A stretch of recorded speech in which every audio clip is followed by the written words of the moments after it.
গতি বাড়াচ্ছে কোটা বিরোধী আন্দোলন, আনুষ্ঠানিক ঘোষণায় পাশে দাঁড়াচ্ছে বিএনপি।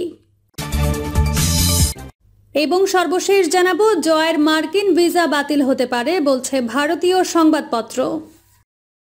এতক্ষণ শুনছিলেন সংবাদ শিরোনাম, এবার বিস্তারিত। গতি বাড়াচ্ছে কোটা বিরোধী আন্দোলন, আনুষ্ঠানিক ঘোষণায় পাশে দাঁড়াচ্ছে বিএনপি। চলমান কোটা সংস্কার আন্দোলন জোরদার হচ্ছে। রবিবার থেকে নতুন কর্মসূচি নিয়ে মাঠে নামছে সারা দেশের শিক্ষার্থীরা। দেশের সবগুলো পাবলিক বিশ্ববিদ্যালয় সহ বিভিন্ন শিক্ষা প্রতিষ্ঠানে তুমুল ঢেউ তুলেছে কোটা সংস্কার আন্দোলন। ইতিমধ্যে আন্দোলনকারীদের দাবির প্রতি সমর্থন জানিয়েছে দেশের বিভিন্ন রাজনৈতিক দল, সুশীল সমাজ ও সামাজিক সংগঠনের নেতৃবৃন্দ। বিশেষ করে দেশের প্রধান বিরোধী রাজনৈতিক দল বিএনপির পক্ষ থেকে এ আন্দোলনের প্রতি সমর্থন জানানো হয়েছে। দলটির ভারপ্রাপ্ত চেয়ারম্যান তারেক রহমান এ আন্দোলনের প্রতি সমর্থন জানানোর পর দলটি এখন আনুষ্ঠানিকভাবে সমর্থন জানানোর চিন্তা করছে। বিএনপির দলীয় সূত্রে জানা গেছে, 2018 সালে কোটা বিরোধী আন্দোলন সৃষ্টি হওয়ার পর থেকে বিএনপি এটাকে যৌক্তিক দাবি হিসেবে মনে করছে। সে সময় দলের পক্ষ থেকে তাদের অবস্থান স্পষ্ট করা হয়। সরকার বিষয়টি মেনে নিয়ে একটি পরিপত্র জারি করে, কিন্তু আজও সেটি বাস্তবায়ন না করায় আবারও শিক্ষার্থীরা মাঠে নামতে বাধ্য হয়েছে। দেশ ও জাতির বৃহত্তর স্বার্থে বিএনপি শিক্ষার্থীদের এ দাবি মেনে নেওয়ার আহ্বান জানায়। এর আগে দলের ভারপ্রাপ্ত চেয়ারম্যান তারেক রহমান এক ভিডিও বার্তায় বলেছেন, কোটা কখনো মেধার বিকল্প হতে পারে না। সুতরাং চাকরিতে কোটার ব্যাপারে ছাত্র তরুণদের দাবি অবশ্যই ন্যায্য এবং যৌক্তিক। জনগণের রায়ে বিএনপি সরকার গঠন করতে পারলে অবশ্যই ছাত্র তরুণদের যে কোনো যৌক্তিক এবং ন্যায্য দাবি বাস্তবায়ন করবে। একই সঙ্গে প্রতিবন্ধীদের বিষয়টিও রাষ্ট্র অবশ্যই গুরুত্ব সহকারে বিবেচনা করবে। তিনি আরও বলেন, 2018 সালে কোটা বিরোধী আন্দোলনের সময় স্বৈরাচারী হাসিনা কোটা প্রত্যাহারের আশ্বাস দিয়েছিল। এখন আবার আদালতকে ব্যবহার করে সেই কোটা ব্যবস্থা পুনর্বহাল করেছে। এটি স্পষ্টই শিক্ষার্থীদের সঙ্গে প্রতারণা। হাসিনা একজন প্রতারক বলেই বারবার জনগণের সঙ্গে ধোঁকাবাজি করছে। সূত্র বলছে, অতীতের মতো শিক্ষার্থীদের যে কোনো যৌক্তিক আন্দোলনকে নস্যাৎ করতে আবারও সেই পুরনো কৌশল নিচ্ছে সরকার। এই ক্ষেত্রে তারা ছাত্রলীগকে দিয়ে কোটা বিরোধী আন্দোলন থামিয়ে দেওয়ার চেষ্টা করছে বলে জানা গেছে। তবে সংশ্লিষ্টরা বলছেন, অতীতে শিক্ষার্থীদের আন্দোলন ভণ্ডুল করতে সরকার বিশ্ববিদ্যালয়গুলোতে দলীয় শিক্ষকদের ব্যবহার করত। তবে এবার পেনশন স্কিম বাতিলের দাবিতে শিক্ষকরা আন্দোলনে থাকায় সেটি সম্ভব হচ্ছে না। এ বিষয়ে নাম না প্রকাশ করার শর্তে ঢাকা বিশ্ববিদ্যালয়ের এক অধ্যাপক বলেন, অতীতে শিক্ষার্থীদের যে কোনো আন্দোলন দানা বেঁধে উঠলে ক্লাসের শিক্ষকরা তার বিরুদ্ধে বক্তব্য দিতেন। শিক্ষার্থীদের তারা বোঝাতেন, এই আন্দোলনে বিএনপি জামায়াত ইন্ধন দিচ্ছে, তারা রাজনৈতিক স্বার্থ হাসিল করতে চায়। এসব বুঝিয়ে সাধারণ শিক্ষার্থীদের তারা নিরুৎসাহিত করতেন। কিন্তু এবার তেমনটি হচ্ছে না। এ বিষয়ে ঢাবির রাষ্ট্রবিজ্ঞান বিভাগের এক শিক্ষার্থী ফেসবুকে একটি পোস্ট করেন। সেখানে তিনি লেখেন, আগের আন্দোলনে শিক্ষকরা অনেক ভুলভাল বুঝিয়ে শিক্ষার্থীদের আন্দোলন থেকে বিরত রাখার চেষ্টা করছেন। এখন নিজেরাই আন্দোলনে আছেন। এবার বোঝেন ন্যায্য অধিকার কি, অধিকার আদায় করে নিতে কষ্ট। এদিকে এই আন্দোলনকে নস্যাৎ করতে সরকারের পক্ষ থেকে সেই পুরনো কেচ্ছা বিএনপি জামায়াতের ইন্ধন ইস্যুকে মাঠে ছাড়া হয়েছে। ইতিমধ্যে পররাষ্ট্রমন্ত্রী ডক্টর হাসান মাহমুদ বলেছেন, চাকরিতে কোটা সরকার বাতিল করেছিল, কিন্তু আদালত বহাল রেখেছে। সুতরাং কোটা বিরোধী আন্দোলন আদালত বিরোধী। এছাড়া এই আন্দোলন পেছনে বিএনপি জামায়াতের এজেন্ডা আছে বলেও তিনি দাবি করেছেন। জানা গেছে, 2018 সাল পর্যন্ত সরকারি চাকরিতে 56% কোটা নির্ধারিত ছিল। অর্থাৎ প্রতি 100 জনে মেধার ভিত্তিতে নিয়োগ পেত 44 জন। বাকি 56 জন আসতেন মুক্তিযোদ্ধার পরিবার, অনগ্রসর জেলা, নারী, ক্ষুদ্র নৃগোষ্ঠী কিংবা প্রতিবন্ধীদের মধ্য থেকে। এদের মধ্যে সবচেয়ে বেশি 30% মুক্তিযোদ্ধা কোটা। এটা ব্যবস্থাকে চরম বৈষম্যমূলক আখ্যা দিয়ে 2018 সালে দাঁড়া বাঁধে কোটা বিরোধী আন্দোলন। দেশব্যাপী তীব্র আন্দোলনের মুখে তখন কোটা বাতিলে একরকম বাধ্য হয় সরকার। পরে 2021 সালে কয়েকজন মুক্তিযোদ্ধার সন্তান 30% মুক্তিযোদ্ধা কোটা ফিরে পাওয়ার জন্য উচ্চ আদালতে রিট করেন। যে রিটের পরিপ্রেক্ষিতে গত 5 জুন প্রথম ও দ্বিতীয় শ্রেণীর সরকারি চাকরিতে 30% মুক্তিযোদ্ধা কোটা বাতিলের সরকারি সিদ্ধান্ত অবৈধ ঘোষণা করে রায় দেন হাইকোর্ট। হাইকোর্টের ওই রায় স্থগিত চেয়ে আপিল বিভাগে আবেদন করে রাষ্ট্রপক্ষ।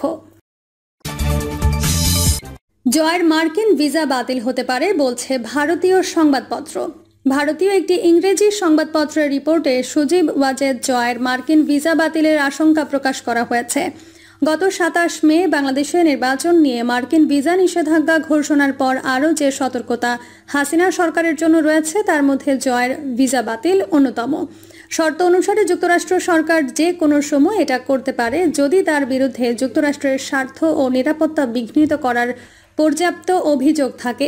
চলতি সপ্তাহে উচ্চ ক্ষমতা সম্পন্ন মার্কিন টিমের সফর ও ওয়াশিংটনে নিযুক্ত বাংলাদেশের রাষ্ট্রদূত জরুরি ভিত্তিতে অনেকটা গোপনে ঢাকায় যাবার সঙ্গে এই আশঙ্কার কোনো সম্পর্ক আছে কিনা তা নিশ্চিত হওয়া যায়নি। আবদির রিপোর্টে বলা হয়েছে, ঢাকায় বন্ধুত্বপূর্ণ সরকার ভারতের ডিপ্লোম্যাটিক এবং সিকিউরিটি এস্টাবলিশমেন্টের জন্য শীর্ষ অগ্রাধিকার। সকল প্রতিবেশী গুরুত্বপূর্ণ হলেও বাংলাদেশের নয়াদিল্লির দাপট সবচেয়ে বেশি। কিন্তু নির্বাচনকে সামনে রেখে নতুন পরিস্থিতি বাংলাদেশে ভারতের জায়গা নষ্ট করছে এবং নয়াদিল্লিকে দুশ্চিন্তাগ্রস্ত হতে বাধ্য করছে। এক্ষেত্রে দুটি বিষয় রয়েছে। প্রথমত, যুক্তরাষ্ট্র বাংলাদেশে গণতন্ত্রকে ক্ষুণ্ণকারী ব্যক্তিদের বিরুদ্ধে নিষেধাজ্ঞা আরোপের হুমকি দিয়েছে। এই মার্কিন আলটিমেটাম স্পষ্টতই স্বৈরাচারী এবং দমনমূলক হাসিনার শাসনের লাগাম টেনে ধরতে এবং বিরোধী দল বাংলাদেশ জাতীয়তাবাদী দলের মনোবল বাড়াতে দেওয়া হয়েছে, যে দলটি ভারতের গুড বুকে নেই।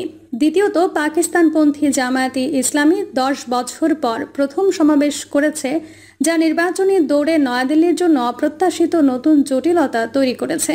শেখ হাসিনা কেন ভারতের পছন্দ সেই কারণ স্পষ্ট। নিঃসন্দেহে 2009 সাল থেকে নয়াদিল্লি যা কিছু চায় তা তিনি সরবরাহ করে চলেছেন। সেটা ট্রানজিট সুবিধাই হোক, উত্তর পূর্ব বিদ্রোহীদের তাড়ানোই হোক, কিংবা নূপুর শর্মা কর্তৃক নবী মোহাম্মদ এবং অমিত শাহ কর্তৃক মুসলিম বাংলাদেশিদের অপমানের প্রতিক্রিয়ায় স্ট্রেট ডিপ্লোম্যাটিক ফেজ বহাল রাখাই হোক। এমনকি নতুন ভারতের প্রতি আনুগত্যের লিটমাস টেস্ট হিসেবে গৌতম আদানির কাছ থেকে তিনি তাপ বিদ্যুৎ কিনছেন। নয়াদিল্লি তাই হাসিনার চতুর্থবারের প্রধানমন্ত্রিত্বের মেয়াদ নিশ্চিত করে তাকে পুরস্কৃত করতে চায়, যা নিঃসন্দেহে ভারতের জাতীয় স্বার্থে কাজ করবে এবং অবশ্যই হাসিনার উচ্চাকাঙ্ক্ষাকে পূরণ করবে। কিন্তু এর অর্থ হবে গণতান্ত্রিক পশ্চাদপসরণকে উপেক্ষা করা, যা বাংলাদেশকে এক দলের এক নেতার রাষ্ট্রে পরিণত করেছে। অন্যদিকে ওয়াশিংটন বাংলাদেশের বিক্ষুব্ধ বিরোধীদের আবেদনকে এখন আর উপেক্ষা করছে না। যুক্তরাষ্ট্র বিএনপি এবং জামায়াতের উদ্ধারকারী সংকেতের জবাব দিয়েছে এবং উদ্দেশ্যমূলকভাবে বাংলাদেশে নিজেকে জড়িয়েছে, যার অনেকটাই ভারতের স্বার্থের বিরুদ্ধে গেছে। মার্কিন পররাষ্ট্র দপ্তর 2014 এবং 2018 সালের কারচুপি নির্বাচনের পুনরাবৃত্তির তীব্র বিরোধিতা করে অবাধ ও সুষ্ঠু নির্বাচনকে বাধাগ্রস্ত করলে যে কোনো বাংলাদেশের বিরুদ্ধে ভিসা নিষেধাজ্ঞার ঘোষণা দিয়েছে। স্পষ্টতই আমেরিকা লেভেল প্লেইং ফিল্ড চায়। দেশটি চায় ভারতের প্রিয় আওয়ামী লীগ তার বিরোধীদের, মুক্ত সংবাদপত্র এবং সুশীল সমাজের ব্যক্তিত্বদের ওপর গুন্ডামি করা বুলডোজার চালানো থামাক। হাসিনা সরকার এতটাই খারাপভাবে ধাক্কা খেয়েছে যে তারা এই ভয় করছে ওয়াশিংটন হাসিনার ছেলে, উত্তরাধিকারী এবং বাংলাদেশের দ্বিতীয় শক্তিশালী ব্যক্তি সজীব ওয়াজেদ জয়ের মার্কিন ভিসা প্রত্যাহার করে একটা উদাহরণ তৈরি করতে পারে।